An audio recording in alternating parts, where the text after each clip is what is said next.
Okay, so what if the most frightening thing isn't really the world around us, but maybe the chaos we create within ourselves? Mm. And what if unlocking the secrets of being human, what if that's actually a powerful shortcut to understanding, well, everything else? That's a huge question, and it really sets the stage for what we're talking about today. It does. We're stepping into a really remarkable work by the renowned Turkish psychiatrist Engin Geçtan. The book's called Insan Olmak, which, translates to being human. Right. Published way back in 1983. Yeah, but it's definitely not some dry academic text. It's deeply resonant, I think, yet also surprisingly accessible. An exploration of human behavior that's clearly captivated readers for decades. Absolutely. And it feels like it distills just so much over 30 years of his clinical experience, right? Mm. Offering these insights that feel, I don't know, both incredibly personal, but also universal somehow. Mm-hmm. Exactly. So our mission today really is to unpack the core messages, some genuinely surprising facts, and maybe the practical applications from this really rich source material. We'll explore how Geçtan sort of reveals the hidden dynamics behind our everyday actions. Helping you grasp not just why we behave the way we do, but maybe more importantly, how those patterns actually manifest in your life. Yeah, the how. Get ready for some real aha moments, hopefully. Things that might just shift your perspective on yourself and maybe the people around you, too. Okay, so where do we start? The beginning of the book itself. Well, maybe even before that. Let's explore the fascinating origin story of Insan Olmak. It's quite something. Geçtan recounts how, back in early 1982, he was teaching in Ankara, and this anonymous, quite humble visitor from Istanbul approached him, just with a simple request. Please write for us, too. Wow.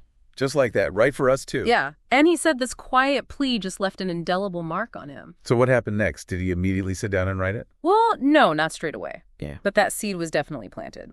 Months later, Geçtan was swimming alone down in a quiet southern town somewhere, and he suddenly remembered this visitor's words. That same evening, apparently, while he was out for a reflective walk, the entire outline of Insan Olmak just spontaneously formed in his mind.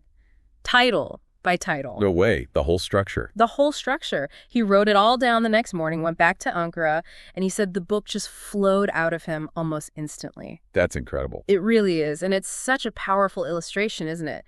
How these unexpected encounters can be catalysts for really profound change, kind of mirroring the message of the book itself. Yeah, it really does. Almost like the book was just waiting for that moment, that trigger. And this spontaneous shift, it seems like it reflects in the book's style too, doesn't it? Yeah. Compared to his earlier work. Absolutely. Yeah, before Insan Olmak, his books were much more rigid, academic, conforming to those scholarly expectations. Right. He actually realized later in his own words that he'd been kind of trapped within those structures.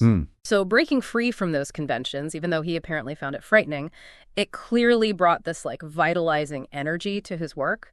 This book was a real departure for him and for his readers. So given that personal breakthrough, what would you say is the absolute core, the most crucial takeaway from his purpose in writing it? Like, what problem was he trying to solve?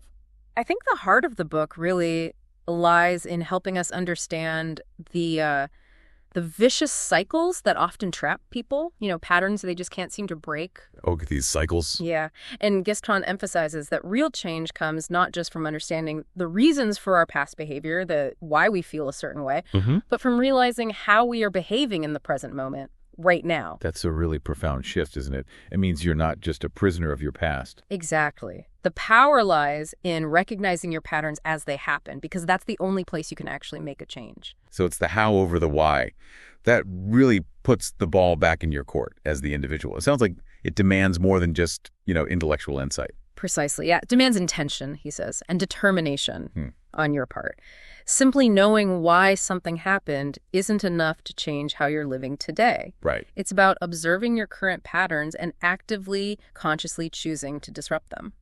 Okay, so we've touched on his personal journey, the book's origin. How do these insights then expand from the individual mind out to our place in, broader society? What does he say about that complex relationship? Well, he starts with a core paradox, really. Humans, he says, initially formed societies to cope with the frightening power of nature. Made sense. Safety in numbers, yeah. But then, as societies developed, humanity found itself increasingly alienated from nature. And ironically, completely dependent on the very societies they created. Huh. So we traded one master for another, in a way. Kind of, yeah. And what's truly surprising, or at least it was to me reading Gaston's research, is this idea that early human groups didn't actually possess a natural war instinct. Really? Because that's a common assumption, isn't it? Totally. He says primitive groups lived in peace. He gives the example of the Eskimos, who apparently, when they first met Europeans, just couldn't comprehend why people would kill each other or steal land. Wow. They apparently even felt kind of grateful that their own barren, icy land didn't have valuable minerals because it protected them from attack. That really challenges so much about, inherent human aggression. It does. Gaston suggests that wars actually began with the desire for possession, material things. Okay. Early conflicts, he argues, were often hunter-gatherers, attacking agriculturalists, eyeing up their rich fields when maybe the game in the forest dwindled. They find an excuse, basically. Pretty much. Create an excuse, then invade. He notes some historians even trace the origin of the state itself to one race subjugating another. And with this rise of civilization, Gaston points out something else interesting, that we also saw the development of behaviors like insincerity, bribery, theft. Things that were apparently unknown in truly primitive societies, like the Hottentots he mentions, until they learned them from Europeans. It's like the more complex society got, the more avenues for deception opened up, a kind of societal shadow. Indeed. And this thinking takes us from individual behaviors right into the fabric of how societies are formed and controlled. Political order, he says, evolved. On what? From, temporary, purpose-driven gatherings. He mentions the pygmies organizing for a specific task, then going back to their family groups to permanent leadership. Okay. Starting with maybe war chiefs, then religious figures, and ultimately the state as we know it. Right. And while states were often formed through conquest, just using military power wasn't sustainable, was it? No. Gaston notes that human nature, it stubbornly resists constant force. You can't rule by fear forever. So ruling societies became more subtle. Exactly. An art, he calls it. States learn to control indirectly through institutions, families, schools, religious organizations. These fostered loyalty, right, made direct force less necessary, ensured stability. A much more subtle form of influence. Pervasive. It is. And this leads Gaston to discuss the impact of rapid societal change, especially in modern times. Yeah. He uses this powerful analogy. Yeah. Imagine your fridge, TV, washing machine are all running. Then you switch on an electric heater. Your electrical system overloads, right? Fuse blows. Okay, I get that. He says the human brain is a complex electrical network too, and it can also short circuit when it's overloaded with too much information, too much stimulation. I think many of us probably recognize that feeling, that constant bombardment. We certainly do, and that overstimulation, it leads to this striking paradox when we look at our environment. How so? Gaston highlights how economic rules, which are set by humans, obviously, have sacrificed nature to technology. He cites these staggering statistics from the 70s for the U.S. alone. Like 8 million cars discarded annually, 30 tons of paper, 26 million bottles, 48 million cans just thrown away every year. good grief. We're even creating stratosphere junk with space launches now. And he asks this critical question. Despite growing awareness, air pollution, climate change, environmental illnesses, why do we struggle so much to act? It's like the pace of technological development is just out of control. That's what he suggests. It seems almost autonomous. And this raises another interesting point he makes about the 1960s. Right. There was this widespread belief back then in a global village, right? Yeah. The idea that cultural differences would just diminish as communication improved. We'd all become more alike. Which sounds logical, maybe, but that's not what happened, is it? No. Gaston observed the opposite, really. Many societies resisted, clinging fiercely to their national identities, leading to what he termed clashes of cultures. Pretty much the opposite of what was predicted. And even within developed nations, these welfare societies, there was another strange paradox, wasn't there? The paradox of prosperity. Yeah. Material abundance, having everything you thought you wanted, ironically, often led to feelings of emptiness, meaninglessness, alienation. We got all the stuff and then felt hollow. That's a striking observation. It almost reminds you of that feeling after a huge project is done and you just think, okay, now what? Gaston points to the hippie movement as maybe an early reaction to this technological age and its discontents. Right, the counterculture. Yeah. Though it was often short-lived, misunderstood, he saw it as a kind of red warning light to Western societies, highlighting this urgent need to return to nature, maybe value the present moment over constant achievement. And its influence is still felt, isn't it? Environmentalism, arts. Definitely, even if the movement itself faded. Which sort of brings us to another classic concept. Geçtan discusses something often called the hedgehog's dilemma. Ah, yes, I know this one. The hedgehog's trying to get warm. Exactly. They huddle together on a cold day for warmth, but then their quills prick each other, so they move apart, get cold again, try again, eventually finding that sweet spot, that optimal distance. Sharing warmth without inflicting too much pain. Right. And the insight here for us, for humans, is that in modern societies, this often translates to relationships becoming more superficial. We put up defenses. To avoid getting hurt. Yeah. But paradoxically, that makes it easier to hurt others, too. This dynamic, this push and pull, it can drive individuals towards loneliness. And sometimes, Geçtan suggests, towards substance abuse, just trying to escape that pain. It's a painful dance. Approach and avoidance. And he notes this challenge is particularly acute in what he calls transitional societies, like Turkey experiencing rapid urbanization, migration. Yes. Individuals get cut off from their traditional psychological defenses, their old support systems. They struggle to reconcile old values with new ones, leading to a kind of subculture clash, where both the long-term city dwellers and the new migrants feel a sense of alienation, like not fully belonging anywhere. Which then leads Geçtan to pose this really huge, thought-provoking question. Who truly runs the world? Is it political leaders, systems? Or is it this ever-accelerating, almost autonomous force of technology that just sweeps us all along? And following from that, can we truly speak of freedom if we can't even control our own creations? Wow, that's a big one. Really leaves you thinking about our place in the grand scheme of things, does it? It really does. And from that huge societal backdrop, Geçtan then zooms right back in, expertly, to the most fundamental human relationship, the parent-child dynamic. It's truly profound how he unpacks this. I mean, no other creature's offspring is as helpless for as long as a newborn human baby, right? True. So Geçtan emphasizes the massive lifelong impact of those early parent-child interactions. The baby's extreme dependence sets the stage. It's where we develop either basic trust or basic mistrust. And that foundation, once it's set, it's really hard to acquire later in life if you miss out. Incredibly difficult, yeah. You're basically building your operating system from day one. And it's not just about the big things, the obvious stuff. He highlights how subtle influences have lasting impact, like an anxious mother. Right. She can inadvertently transfer her anxiety to her child, Yeah. setting them up, potentially, to become a continuously agitated adult. Anxiety, Geçtan notes, is actually a contagious emotion. So if you feel perpetually on edge, it might be worth considering patterns you absorbed really early on. Absolutely. And it's not just about meeting physical needs either, like feeding. Geçtan discusses some fascinating research, like babies are comforted by the sound of a heartbeat. It mimics the womb experience. There was a U.S. study in the 60s. Okay. Newborns hearing recorded adult heartbeats often stopped crying, fell asleep, which led to the observation that mothers instinctively tend to hold babies on their left side over the heart. Huh? Never thought about why that might be. And here's another surprising fact he brings up. A study with infant monkeys showed they preferred comfort over food. Seriously. Comfort over food. Yeah. They had two models. One wire mother with milk, one soft cloth mother without milk. They'd feed quickly from the wire one, but spent most of their time clinging to the soft, warm, fur-covered one. That's incredible. Comfort over basic sustenance. It really is.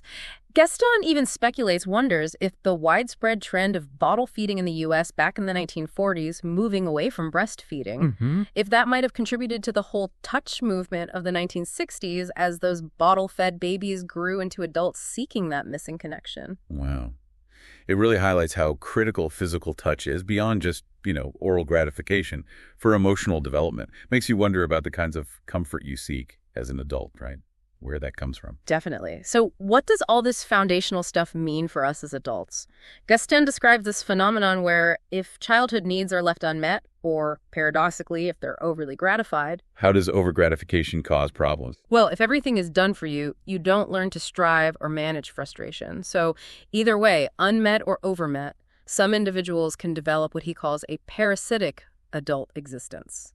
Parasitic. That sounds harsh. It does, but he means constantly seeking from others, expecting to be given to, and actively avoiding taking responsibility for themselves. Okay, I see. And he connects this to family dynamics too, particularly in traditional Turkish families. Yes, he identifies this interesting communicating vessels phenomenon, where women who might be oppressed in their roles within a patriarchal structure gain this subtle but significant power as mothers. How does that work?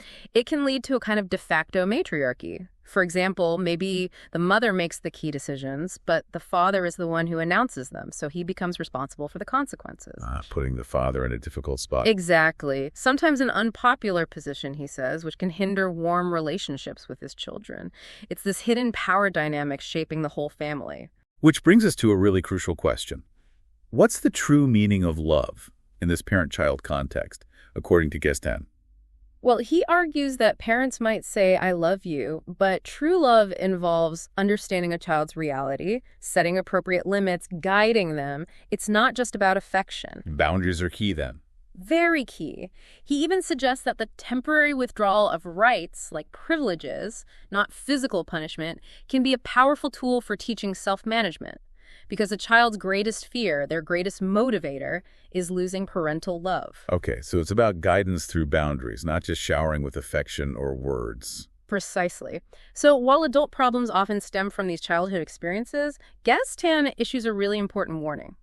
Don't just blame your parents. Why not? Isn't it their fault sometimes? Well, he sees blaming as an excuse, ultimately, something that can prevent individuals from taking responsibility for their own existential guilt.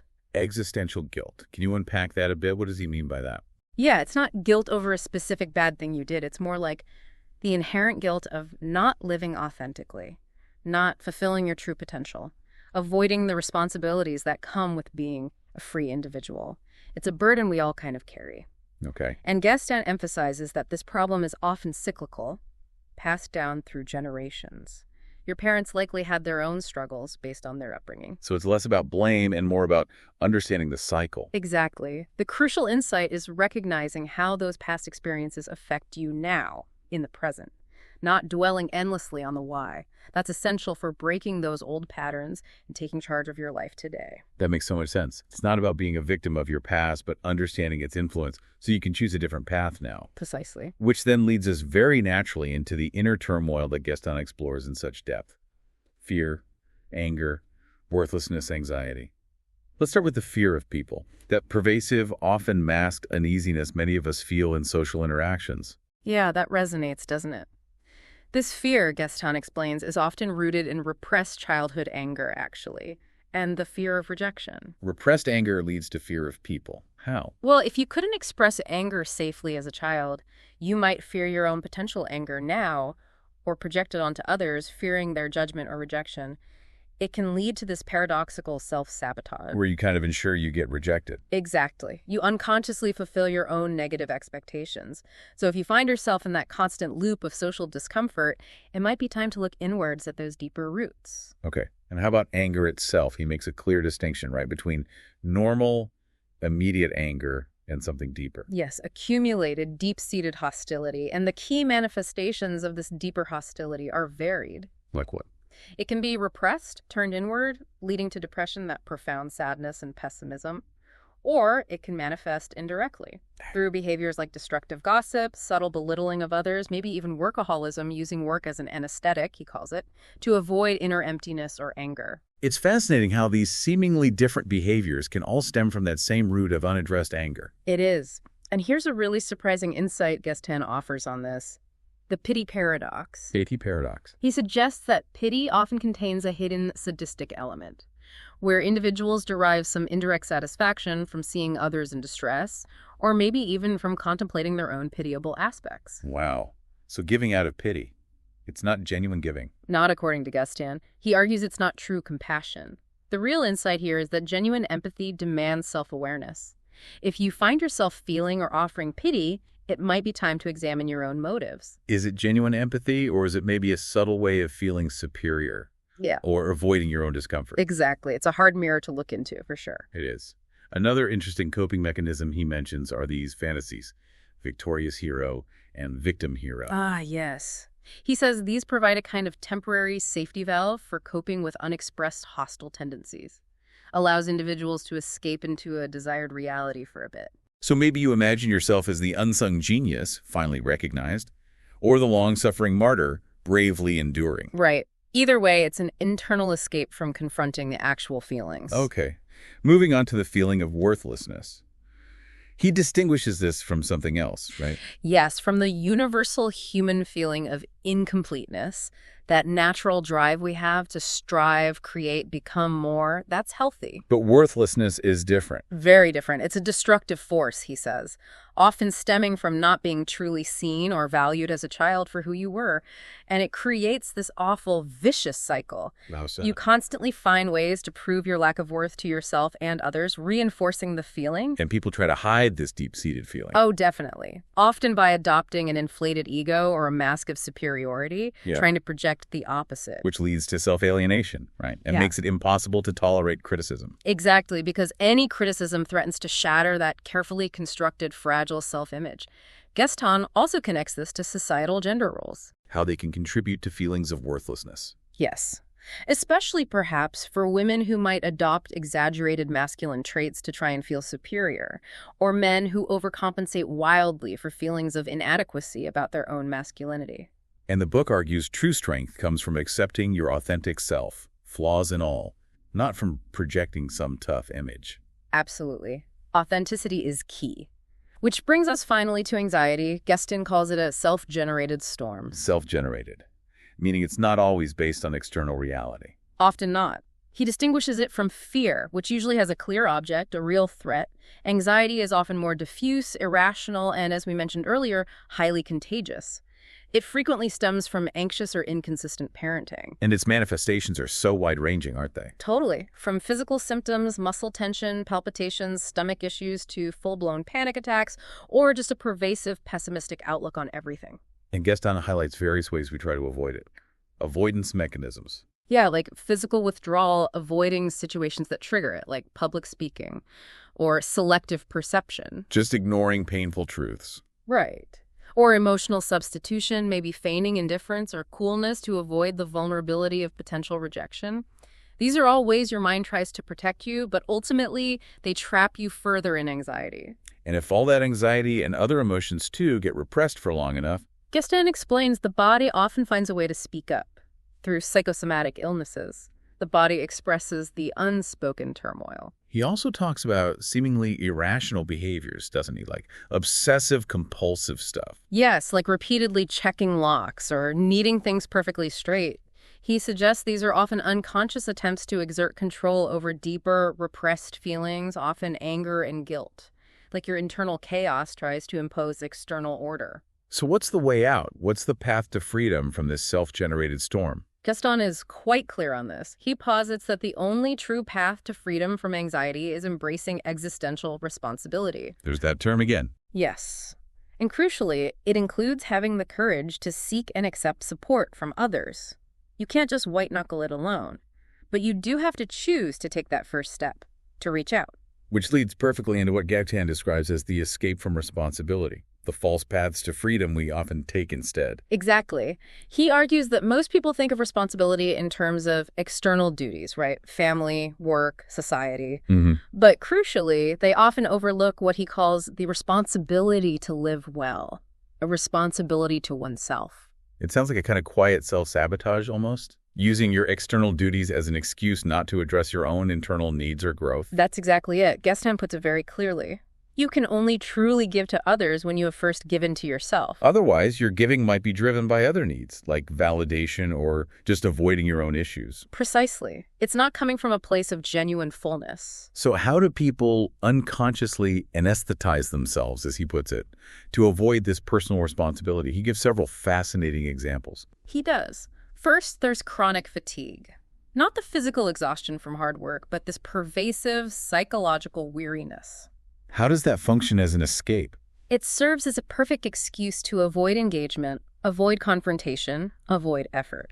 He notes it's often seen in homemakers, maybe, or others who feel overburdened but aren't necessarily physically taxed. You're simply too tired to deal with anything deeper. Okay. What else? A surprising one, perhaps, is work addiction, workaholism. How is that an escape? Isn't hard work valued? It is, but here, excessive work becomes a means to avoid facing inner emptiness, personal issues, difficult relationships.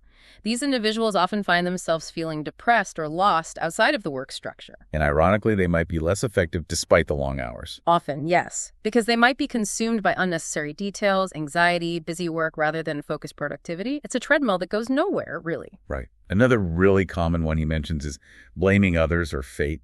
Oh, yeah.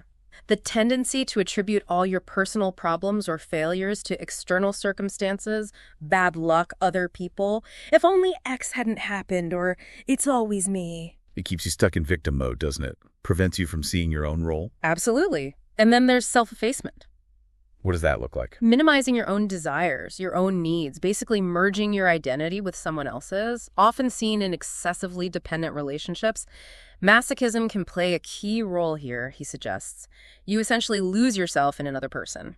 An illusion of safety, maybe, but at the cost of your actual self. Exactly. And what's really interesting is Geçtan's point about the pitfalls of intellect, especially among intellectuals or highly educated people. How can intellect be a pitfall? He argues there's a tendency to replace genuine emotional experience and lived reality with abstract thought, endless theorizing, and debate.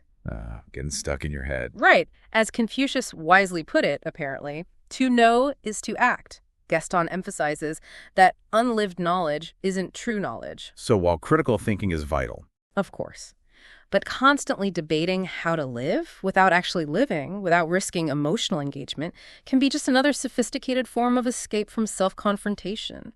It feels safer to analyze than to feel. that's a powerful point. So the ultimate cost of all these escape mechanisms, it's pretty profound. It is. Each one, though it seems protective in the short term, ultimately narrows your life. It leads to inner loneliness, alienation, and ironically, it often increases the very problems you're trying to avoid. And Gesson observes that society sometimes even rewards these unhealthy patterns, right? Like workaholism. Yes, reinforcing them, making it even harder to see them as escapes. It's a vicious cycle that can be really hard to spot, let alone break. And perhaps the most sobering point Geston makes in all this is about time. Ah, yes. He reminds us, quite starkly, that time is our most precious, non-renewable resource. Unlike money or possessions, the time we consume through procrastination, avoidance, living inauthentically, it's irreversibly lost. That's the ultimate price of avoiding yourself. Yeah. Lost time, lost life. Exactly. Wow. Okay. This deep dive into Engin Geçtan's İnsan Olmak has truly unveiled so many intricate, often hidden psychological dynamics that shape our whole human experience, hasn't it? It really has. From those huge societal forces that mold us right down to the foundational impact of parent-child relationships. And then into those pervasive inner struggles, fear, anger, worthlessness, anxiety.